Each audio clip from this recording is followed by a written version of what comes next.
This your boy Oscino Fly back with another classic review. And this time we are reviewing UGK's Ridin' Dirty. Now this was, I put out what classic review do y'all want me to do, and I saw one of my homeboys from Houston, Texas. He said UGK Ridin' Dirty. So I know, like, out of respect for my homeboy, shout out to my man Mark, we're doing UGK Ridin' Dirty.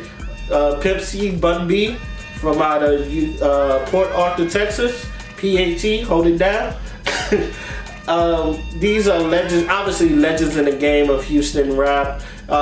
Quick fact, when around like 2005 to 2008, I was really big on Houston culture. Or whenever it was Mike Jones came out, that kind of like got me started, because you know, I went from listening to Mike Jones to Paul Wall to the Slim Thugs, and then I started listening to, you know, some of the older people like Goody, the Scarface, your UGKs, your Zeros, your Trade the Truths, Fat Pat, even DJ Screw. I used to have a bunch of Michael Watts.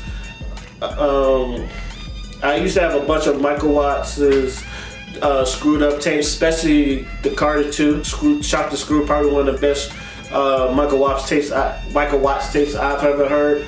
And I still listen to Chop the Screw from time to time, so this was kind of like a no-brainer. And one thing I try to, for my classic reviews, I want to have this different rating. Instead of a 1 to 10, it's dated, not dated, and classic. I'm not gonna lie. Listen to this. This is a certified classic.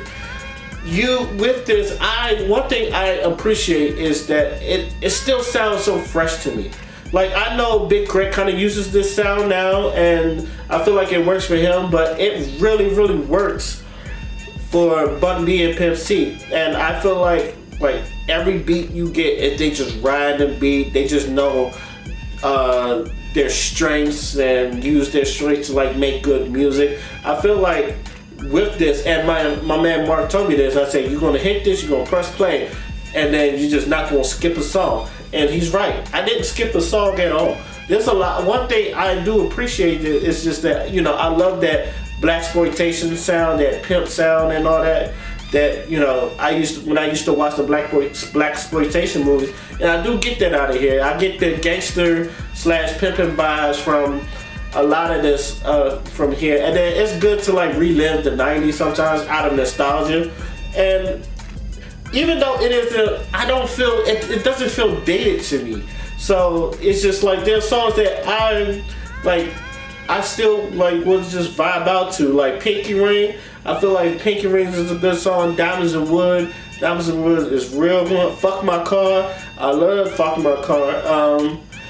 And you know, of course, Ridin' Dirty. If there are songs that I feel like it just puts me in the zone, put me in that vibe, that I feel like a lot of people just been in and all that other stuff. Another thing I respect is that you can hear a lot of their vernaculars, especially like in most Southern rappers, especially like someone like a Pimp C. You can hear his vernaculars in like some of today's Southern rappers, like a T.I., like a Big Crit, and others. And Bun B is just as good as him too. Especially since there was a line, if anyone remembers 99 Problems, the third verse of 99 Problems.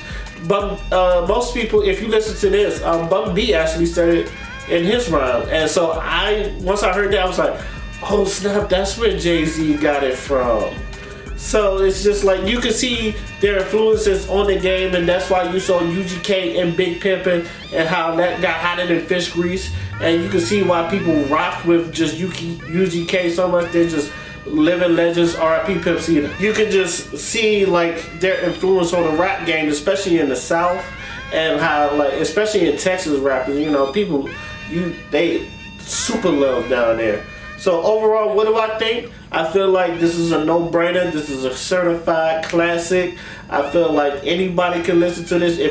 To me, I feel like if you want to get into all the UGK stuff, I feel like you should start with Ridin' Dirty, and then I guess you can go to other stuff. If you also want to see their, you know, solo joints like Pimp C, Sweet Jones, and Sweet James, you can look that up. Bun B, his Trill series, I fucks with that, especially Trilogy. Trilogy was one of my favorites. I had all 3 of his Trill albums, and Trilogy definitely my favorite. And but especially when they're together, they just make great music. And That's one thing about like duo raps. It's just like finding someone that you can vibe off to make good music. If that's your partner and y'all both know that y'all got something going on, y'all got this chemistry, y'all just fuck with it. So that's what I like hearing, and that's why I like. That's why I like duo rap groups, and that's why I like hearing like stuff like this. So without a doubt, certified classic. Shout out to my boy Mark putting this in, and thank you for requesting me this, and I really enjoyed this. What other albums do y'all want me to listen to? I'm open to any one of the classic albums you listen to. I like going back to these classic albums. It's just something that I feel like a lot of people, you know, just to sit back and enjoy. So let me know what y'all think. Till then, my name is Oscino Fly, and I'm out. Peace. Fancy ass man wear glove of rings, flying around town in a tub of wings. Found out how to make love to fiends. He mixing that fudge with the drug of dreams. She too teenage to have a drug of choice, but she fuck with that Royce like she love Detroit. She roll. Pharaoh.